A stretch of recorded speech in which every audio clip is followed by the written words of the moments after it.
The most famous human being in all of history was a first-century Jewish revolutionary. His name was Jesus. Christians believe Jesus was crucified, died, and on the third day rose from the dead and ascended into heaven. But for 2,000 years, there have been those who've challenged the truth of this biblical story. And some have died for expressing those doubts. From Jerusalem to the villages of southern France, from the wildness of distant Kashmir to the exotic Philippines, we shall try to solve this 2,000-year-old mystery. We'll take a journey that asks, did Jesus really die on the cross?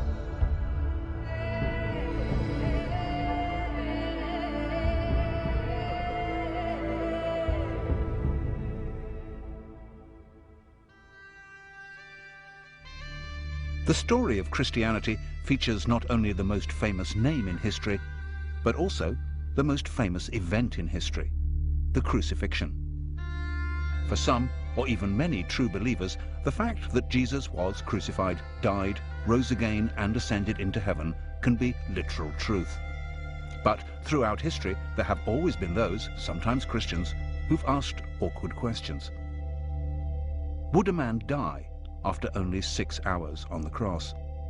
Was he drugged? What really happened in the sepulchre? And if Jesus didn't ascend into heaven, then where did he go?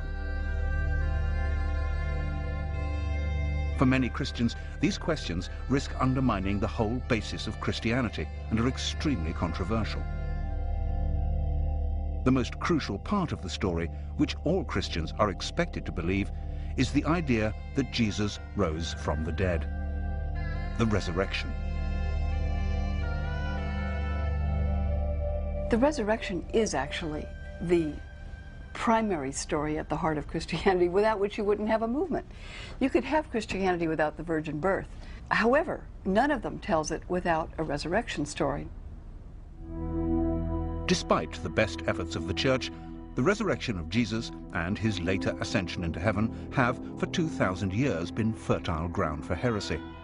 Some people suggest that Jesus was rescued from the crucifixion and escaped to live a secret life in southern France. Some have been convinced that Jesus survived and traveled to the mountain kingdoms of Kashmir, where he lived to the age of 80. With the help of leading historians and theologians, we will examine these most controversial theories.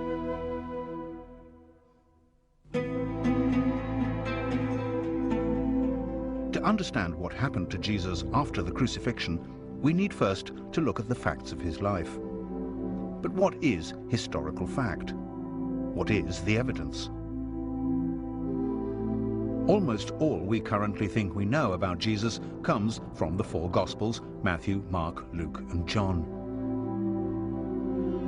But Matthew and John are the only Gospel writers who were members of the 12 disciples, the only ones who could have been present at the events they describe. The four Gospels were all apparently written between 40 and 100 years after the crucifixion, which Roman history tells us happened around 30 AD. But despite the fact that we know them by those four names, modern biblical scholars cannot be absolutely sure who really wrote them.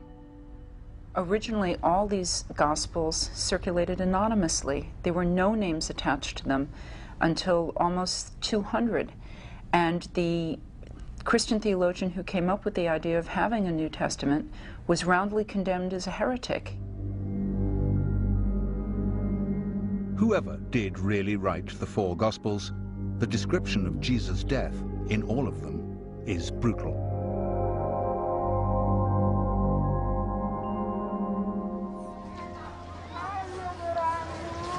Every year at Easter, Christians in the Philippines reenact the crucifixion of Jesus. They actually volunteer to be crucified. They do it because they believe it will help them to purge their sins. For the onlookers, it's a bloody reminder of what happened to Jesus 2,000 years ago. Crucifixion was the most cruel and atrocious punishment that the Romans could inflict. And it was inflicted only for treason and only on slaves. If you were a nobleman and you were a traitor, then normally you were strangled, something much simpler and much easier and much less painful.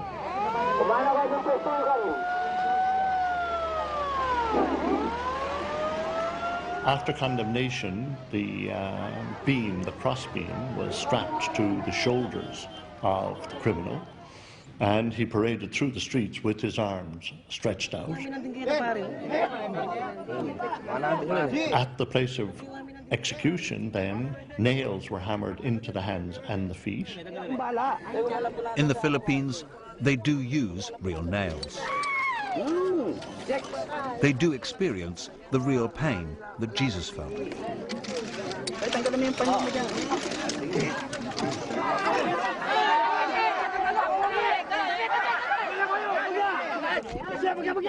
But a man nailed to a cross does not die from his wounds. He dies, surprisingly, from suffocation. Hanging by your arms, the chest is compressed.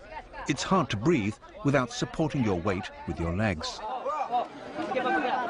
Over time, the strain and the pain make that impossible, and you're unable to breathe. In the Philippines, the volunteers are brought down from their crosses within an hour. Death from crucifixion takes much longer, often several days. The only way to hasten death on the cross was to break the legs, making it immediately impossible to support your weight, and therefore to breathe. But the Gospels are all agreed that Jesus died after only 3 to 6 hours. The crucifixion began at the 3rd hour.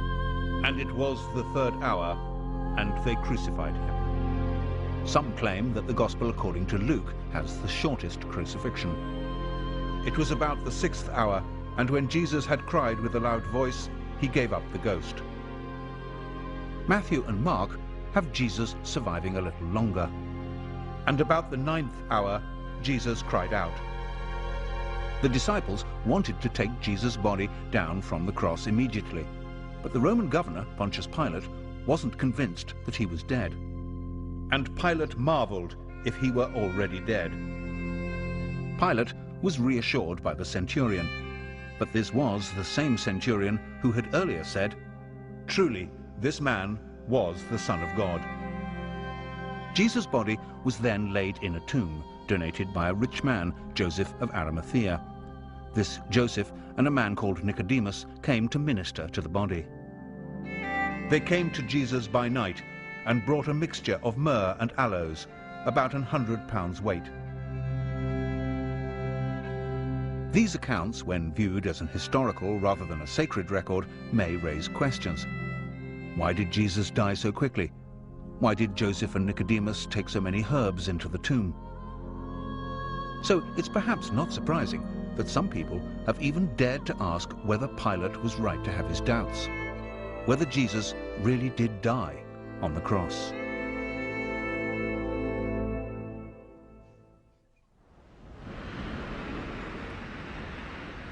That Jesus might not have died on the cross is an explosive idea, particularly for Christians. In our journey to understand the truth about Jesus' life and death, we need to look further at the biblical accounts of the resurrection. It was here in Jerusalem that Jesus was crucified, and according to the scriptures, rose again from the dead. But in Jerusalem, one is forced to remember that we do not live on a Christian planet. Hundreds of millions of Jews and Muslims may accept that Jesus lived and died in first century Palestine, but only Christians believe he rose from the dead. This is the Church of the Holy Sepulchre in Jerusalem, built upon what was supposed to be the tomb in which Jesus was laid after the crucifixion.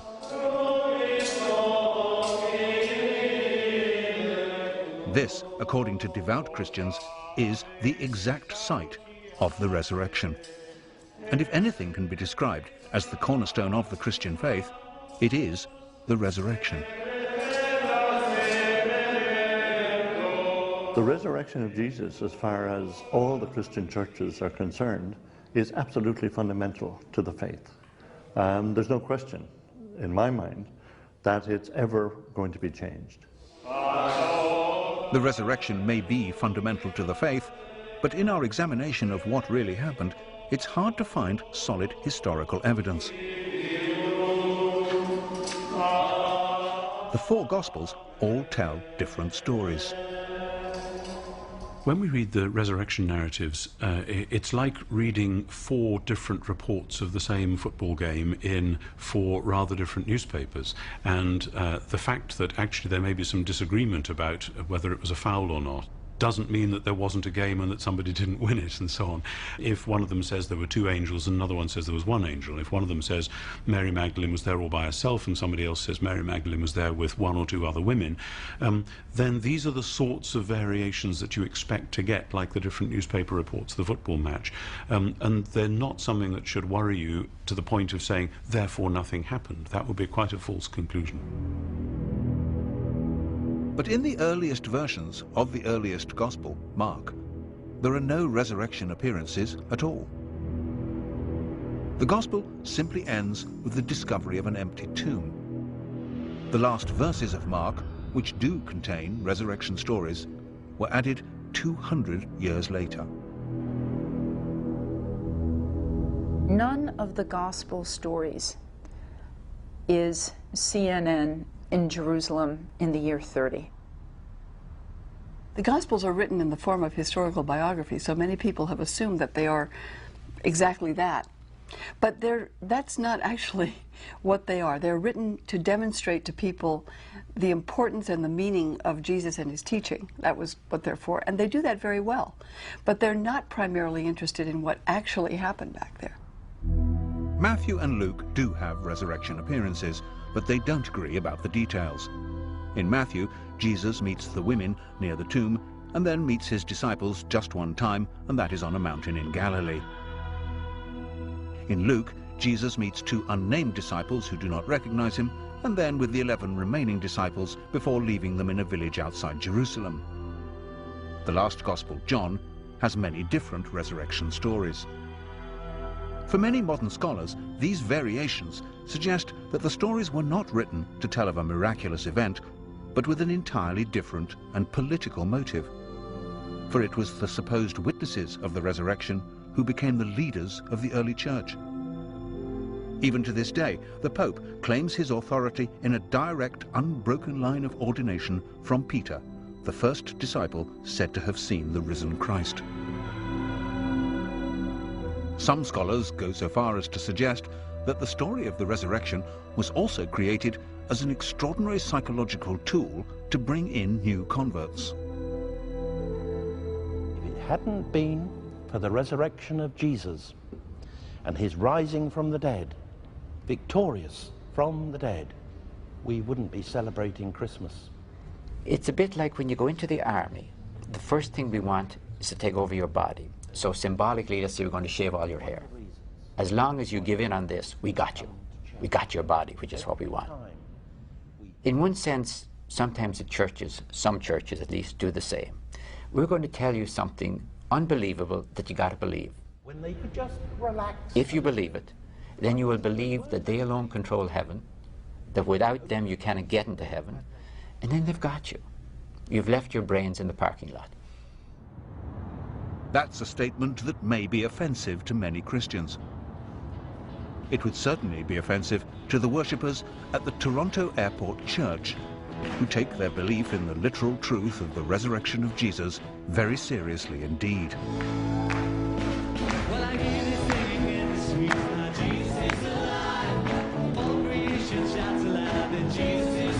For these Christians, the risen Christ is an active part of the church, and they believe that in 1994, Jesus blessed their church with a miraculous healing mission.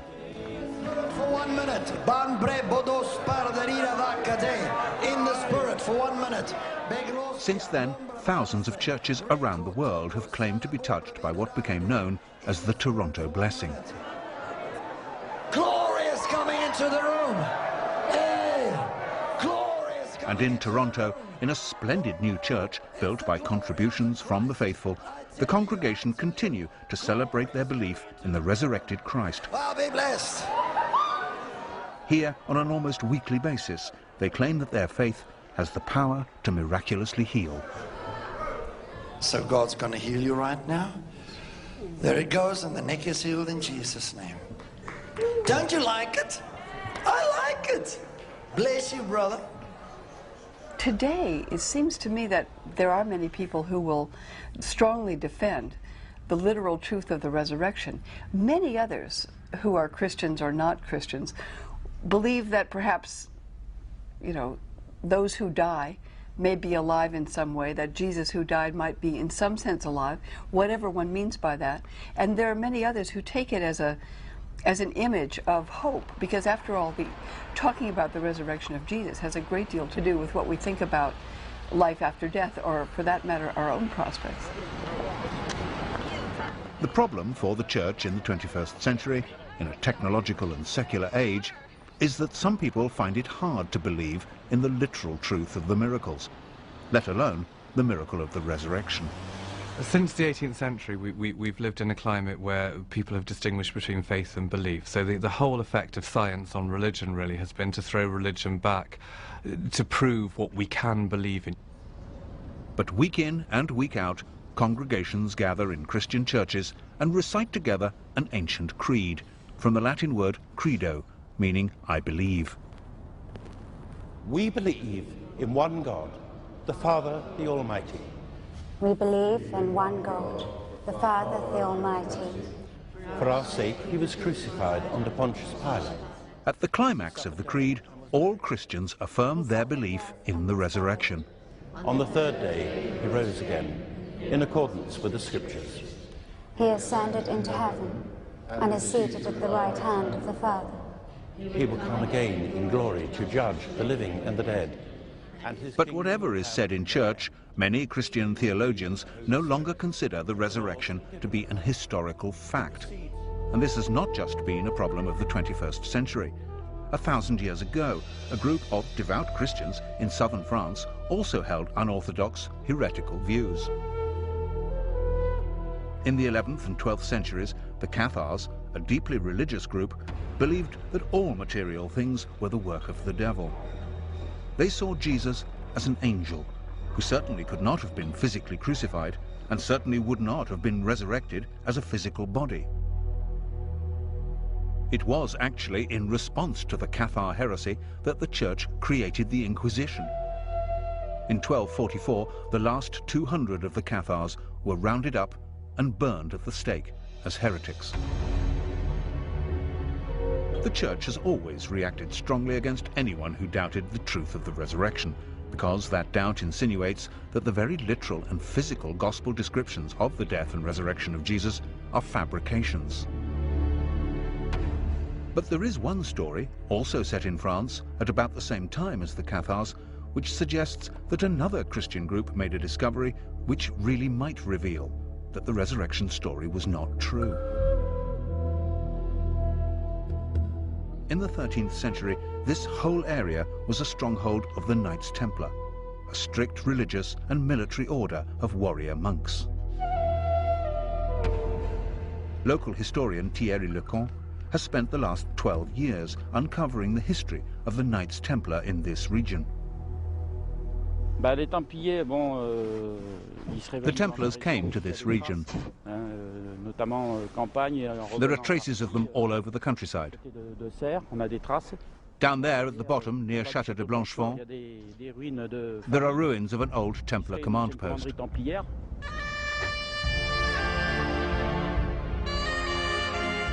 The Knights Templar were committed to poverty, chastity, and the protection of pilgrims en route to the Holy Land.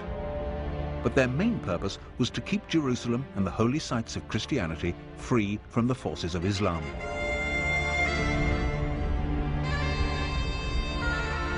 During the years they were in the Holy Land, the Templars built their own castles. But they buried their dead in graveyards they excavated near to the original Temple of Solomon. And certainly, during this time, they were thought to have discovered great treasures. Eventually, the Templars were forced to leave the Holy Land in 1186. They returned to France. Certainly, the Templars remained powerful, rich, and incredibly secretive, so it's not surprising that people speculated about them. And there grew a legend that the Knights Templar had discovered Jesus' bones in Jerusalem, that they had brought them back to France, and they had buried them somewhere near here.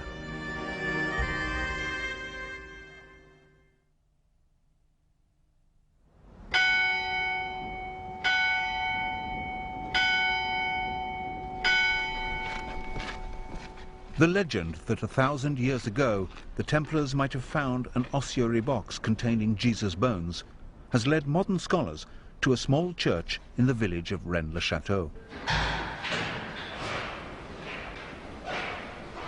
Writer Richard Andrews is convinced that there are clues here that might reveal what exactly the Templars did find during their excavations in Jerusalem. One can ask the question, did the Templars find relics, an ossuary full of bones, that they thought were possibly the bones of Jesus? Now, if they had found these, it would have been a shock to the system, because the Templars were good Christians. This would challenge the whole doctrine of resurrection, because here are mortal remains. So we ask the second question, why should the Templars risk being accused of heresy and bringing the bones that they thought were Jesus's back to this area? The answer is simple. If they had found something which they believed were the bones of Christ, they needed a safe location. You could hide a church in these mountains, let alone a small ossuary. You can get lost in these mountains today.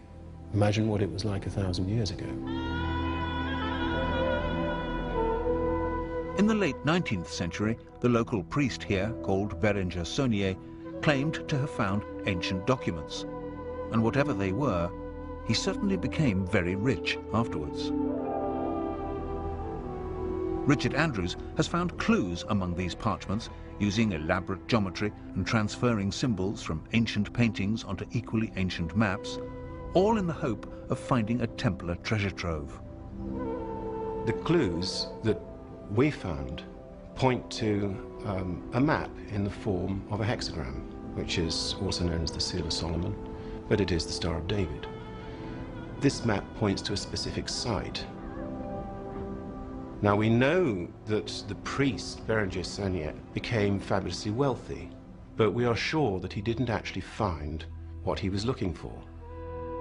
We can deduce, perhaps, that Saunier received money from patrons to look for a location in the area that might reveal perhaps the bones of Christ. Whatever it is, we do know one thing for sure. The secret that Saunier was giving clues to was heretical. Saunier died in 1917 and took his secret with him to the grave. That hasn't stopped enthusiasts like Thierry Lecan from continuing to search on the basis of Richard's work and trying to solve the mystery. Using local maps on which the geometric lines from Saunier's original parchments have been transposed, Thierry has found further evidence of the Templars' presence here, and he believes he's closing in on the location where the Templars could have buried the bones of Jesus.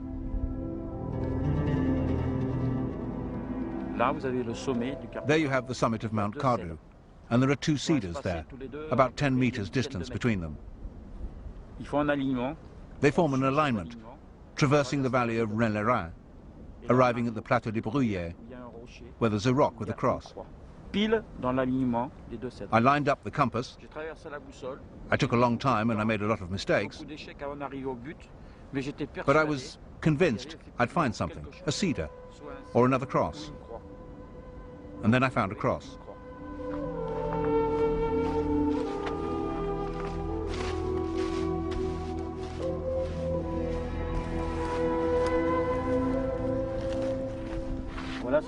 There's the famous cross. I spent a long time very near it, but without finding the place. It was a little set back from the plateau. It took me 12 years to find this cross. Even if the Knights Templar did bring Jesus' bones in an ossuary box back here from the Holy Land, it seems unlikely that Thierry Lecan or Richard Andrews would ever find them in these mountains. However, there have been those who've gone back to the original gospel stories of Jesus' death and resurrection and come up with more credible, but no less startling conclusions about what exactly happened 2,000 years ago.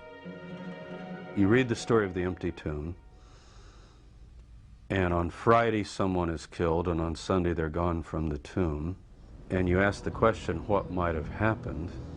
Either God raised him from the dead, which is the traditional Christian affirmation, or the body was carried away by someone, body stolen. But there is another possibility. The Gospels describe how, after his resurrection, Jesus ate, drank, and Thomas could touch his wounds. It's therefore perhaps not surprising that some people, who've looked for natural explanations of miracles, have suggested that Jesus was alive because he didn't die on the cross. There are many versions of that story. One came up in a book years ago called The Passover Plot, which suggested that he had been sedated on the cross, that he was removed quite early, and therefore could well have survived. That's certainly a possibility. The disciples did manage to give Jesus some kind of substance on a sponge. They filled a sponge with vinegar and put it upon hyssop and put it to his mouth. And Jesus immediately died after taking this substance. When Jesus had received the vinegar, he said, "It is finished." But oddly enough, it isn't necessary to suggest that Jesus was sedated or drugged by whatever was on the sponge in order to believe that he could have survived. There are stories of people who did survive crucifixion. The Jewish historian Josephus wrote of one of his own friends surviving crucifixion in Palestine in the 1st century. He's traveling out to a village named Tekoa to scout land for a Roman camp. And he notices that 3 of his friends are hanging on crosses. So he requests that they be allowed to, that they be brought down. And Titus, the Roman general, gives him permission. The 3 are brought down immediately and given medical care. And 2 of them died, but the 3rd survived. So is it possible that Jesus survived?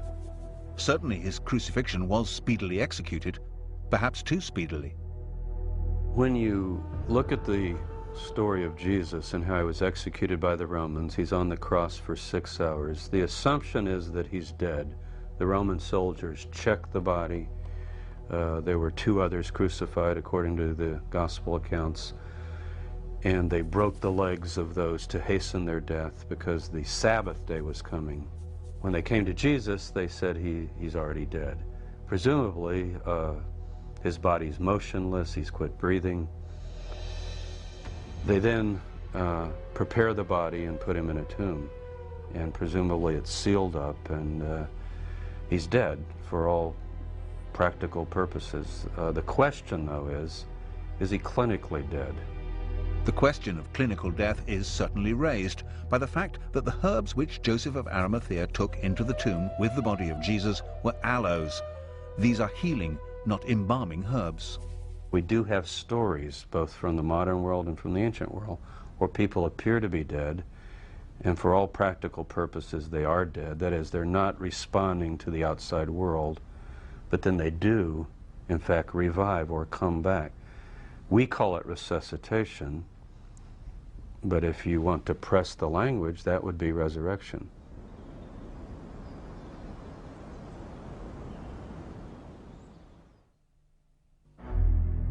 The idea that Jesus might have survived the crucifixion rather than risen from the dead seems provocative.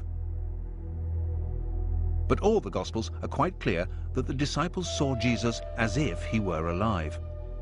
If Jesus did survive, it does not necessarily mean that the resurrection story was a hoax or a deliberate falsehood. At the end of the 19th century, the English writer Samuel Butler, in his book on the resurrection, came up with the theory that if Jesus had collapsed into a shock-induced coma on the cross and then recovered in the tomb, he and his disciples would actually have thought his recovery was a miraculous resurrection. That still has great credibility if you see it in the light, for instance, of more contemporary developments. Look at the near-death experience in the United States. Something like 13 million people in the United States say they've had near-death experiences. They've seen this white light. They believe it to be some form of miracle. So the idea that in the first century, when they had none of this scientific insight and they had none of these hospitals or whatever to save them, that people thought it, actually makes a lot of sense. Doesn't make them fraudsters or shysters. It actually makes them genuine people who thought they'd witnessed a miracle. Whatever the circumstances, if Jesus was alive, then he and his disciples face a serious problem. If Jesus was placed in the tomb and somehow was revived, he himself would certainly think that was an act of the grace of God. I came right to the bars of death and was brought back. But now there's a practical problem. It's a political problem, actually. Romans basically do one thing to messiahs. They crucify them. If Jesus did indeed survive crucifixion, either through resurrection, as the Bible tells us, or more controversially, through resuscitation, then he is once more a condemned man. The Bible is said to solve this problem with a miracle called the Ascension. Jesus is taken bodily into heaven. But the interesting fact is that the Ascension does not actually appear in the original form of the Gospels. The Ascension references in Mark are among the verses which, as we've seen, were added 200 years later. There is one line in Luke which reads, "and was carried up into heaven." But again, this does not appear in all Bibles. It was in fact inserted simply because the Ascension is referred to in a later book of the Bible, the Acts of the Apostles, and it's always been assumed that Luke was the author of the Acts. There's no Ascension in Matthew, and John's Gospel ends with the enigmatic words, "and there are also many other things which Jesus did, the which, if they should be written every one, I suppose that even the world itself could not contain the books that would be written." So what was it that Jesus did? One of the stories that emerges from this question depends upon the idea that Jesus' relationship with Mary Magdalene was a very special one. If you read John's Gospel, the first person who saw the risen Christ, i.e. the first Christian, was Mary Magdalene. So I think when the church tries to sideline the idea that Jesus had relationships with women, that he had close relationships with women, it's laughable, really. I mean, it's part of this problem that they always say that that the thing that non-believers find hardest about Jesus was his divinity, and the thing that Christians always find hardest about Jesus was his humanity. I mean, he was a man. I'm perfectly happy with the concept that Jesus had a relationship with Mary Magdalene, that it was long and important and, you know, was one of the dominant things in his life. He was human. The idea, of course, that Jesus may have had a very special relationship with Mary may be offensive to many Christians, but some historians have gone even further. They've suggested that Jesus and Mary might have married, that they might even have had children. So if we're trying to find out where, in his flight from the Romans, Jesus could have gone, perhaps we should start by finding out where Mary went.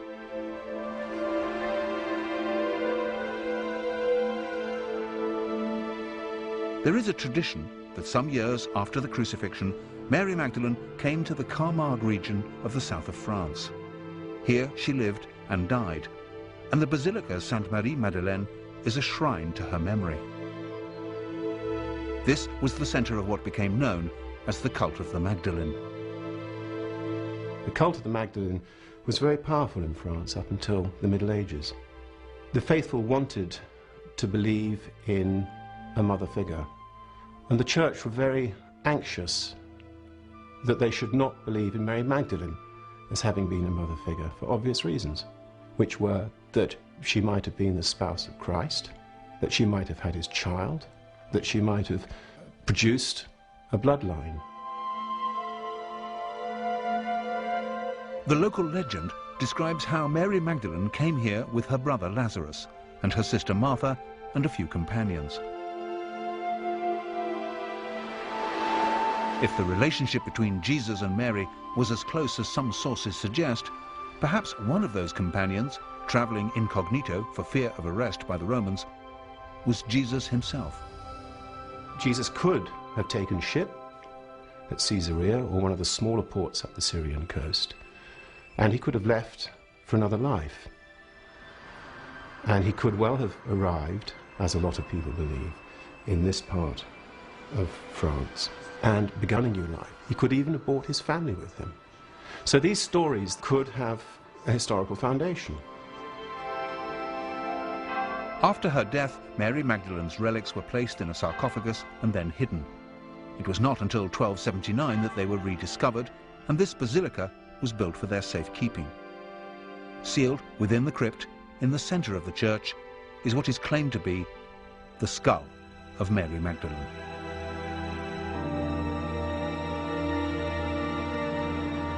The idea that Jesus went to the south of France may seem far-fetched.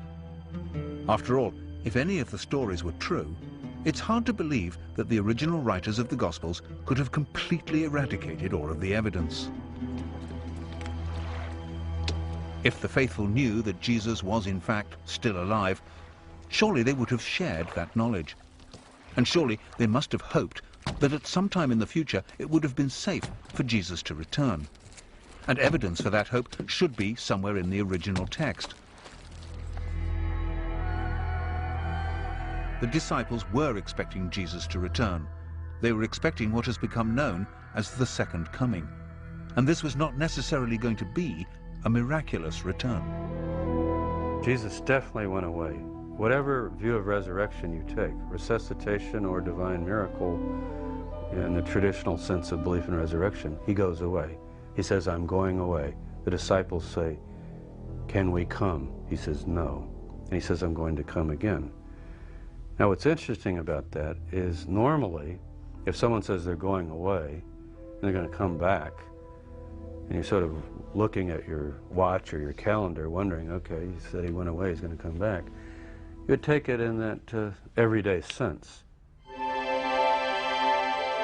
The concept of the heavenly second coming, of Jesus returning on the day of judgment, was only created after it was clear that Jesus had not returned in that everyday sense. But if Jesus did decide to leave Palestine, France still doesn't seem like a likely destination. It was, after all, a Roman colony. Some claim that if Jesus did survive the crucifixion, his first priority would be to escape from the clutches of the Romans. Jesus, I think, would have to leave the territory. And we have to ask the question, where would he go? And you just look at a map. Palestine is on the far eastern border of the Roman Empire. If you go west, you're going right into the heart of Roman territory, where we have our 15 legions stationed around the world. If you go east, you're crossing over into Parthia, and you're going towards Persia eventually, and India and Afghanistan, that direction. But apart from escaping rearrest, why would Jesus travel east? And how would he get there?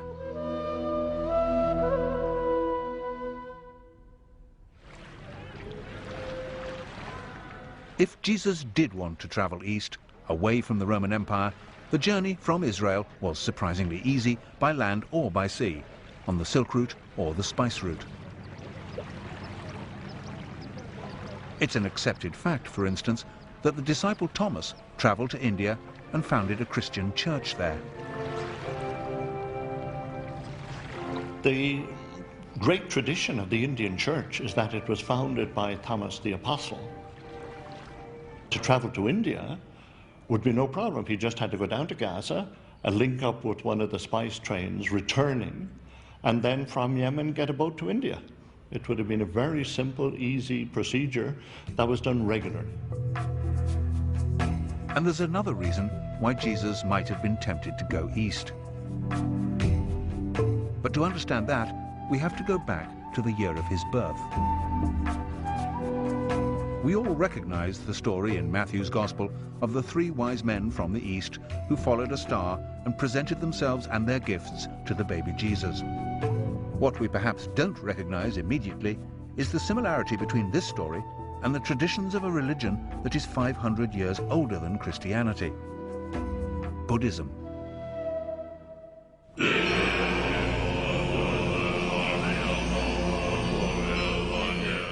When a great Buddhist holy man or lama dies, wise men consult the stars and other omens and set off, often on extraordinarily long journeys, to find the infant who is the reincarnation of the lama. When the child is old enough, he's taken away from his parents and educated in the Buddhist faith. Could this be the origin of the story of the three wise men? Could Jesus have been taken to India as a child and taught as a Buddhist? The Russian writer Nikolai Notovich, traveling in India in the 19th century, discovered an ancient manuscript in a Buddhist monastery in Tibet. In his book, The Unknown Life of Jesus Christ, Notovich translated this manuscript, and it tells of a divine child called Isa, born in the 1st century, to a poor family in Israel. Isa came to India at the age of 14, where he learned the laws of Buddhism before returning to Israel at the age of 29. This idea would certainly explain the otherwise odd fact that from the age of 14 to 29, there's absolutely no record of Jesus' existence in Palestine. Certainly Jesus' later teaching and miracles have uncanny parallels with the teaching and miracles of the Buddha. Loving your enemies and the idea that the meek will inherit the earth have absolutely no tradition in the Jewish religion, but are entirely consistent with Buddhism. And the Buddha was known to walk on water and miraculously to feed many hundreds of his disciples with only a few scraps of food.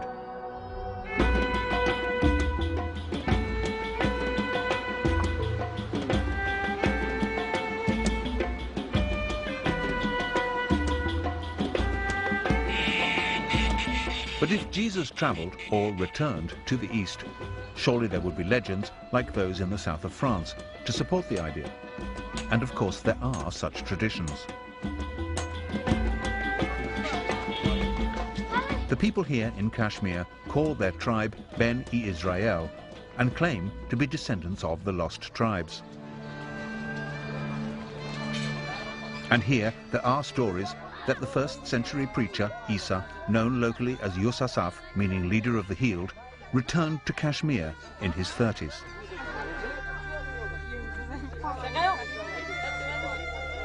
Yusasaf's ministry here can easily be seen as a continuation of the Jesus ministry.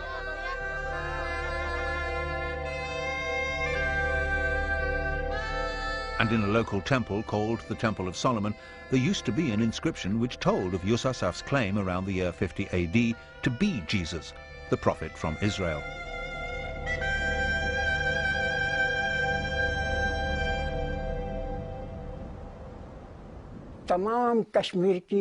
Kashmiri history books tell us that Yusasaf came from abroad. He was a prophet and a messenger. He came from Israel. He came to spread his teachings. He lived and died here.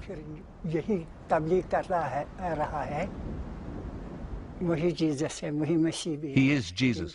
He is Isa. The meaning of Yusasaf is the healer. Another meaning is the shepherd, one who teaches others. And our history books confirm that Isa was known as Yusasaf here in Kashmir. Yusasaf continued to teach and preach in Kashmir until he died around the year 80 AD. He was buried in Srinagar.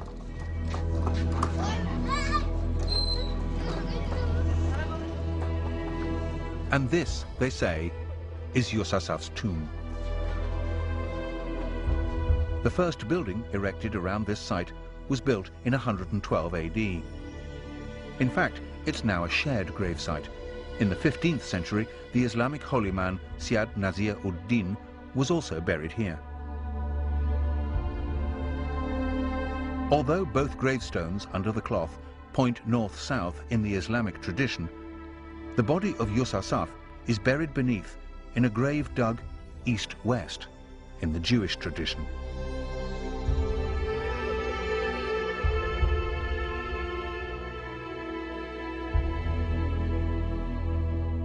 Next to the sarcophagus are two carved footprints.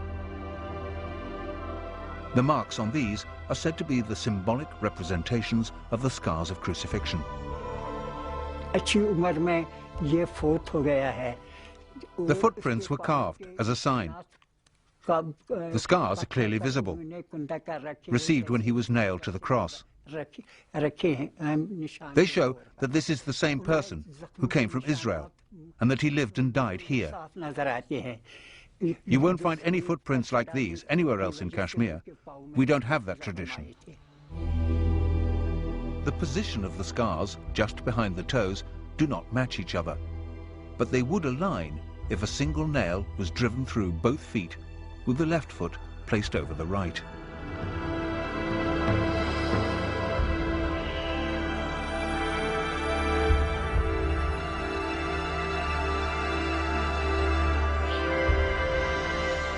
There are many who believe this tomb to be the tomb of Jesus.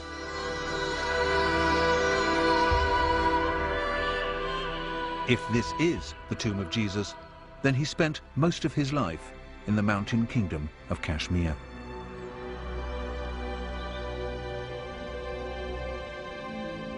He did not die on the cross. There was no resurrection. He did not ascend into heaven, and he does not sit at the right hand of God. For many Christians, this would be the end of Christianity as we know it.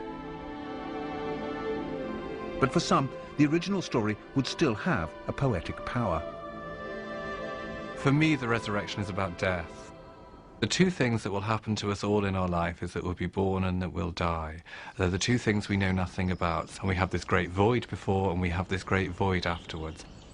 So any system of belief, any religion, any church that set itself up has always had to have some concept, some way of dealing with death. So in Jesus' resurrection at the end of the Easter story is the symbolism of our own resurrection, of our own new life. That in many ways is the great strength of Christianity, and I think to kind of get away from it, to get away from that incredibly powerful symbolism of the resurrection that touches each and every one of us because of the reality of what will happen to us, and start debating whether, you know, bones in a tomb matter or whether it actually happened, completely misses the point of Christianity. And there will always be those for whom none of the inconsistencies and anomalies in the Gospels mean anything. For them, the story still has the hallmarks of truth, of gospel truth. I understand that people find it difficult to believe because we know these things don't happen.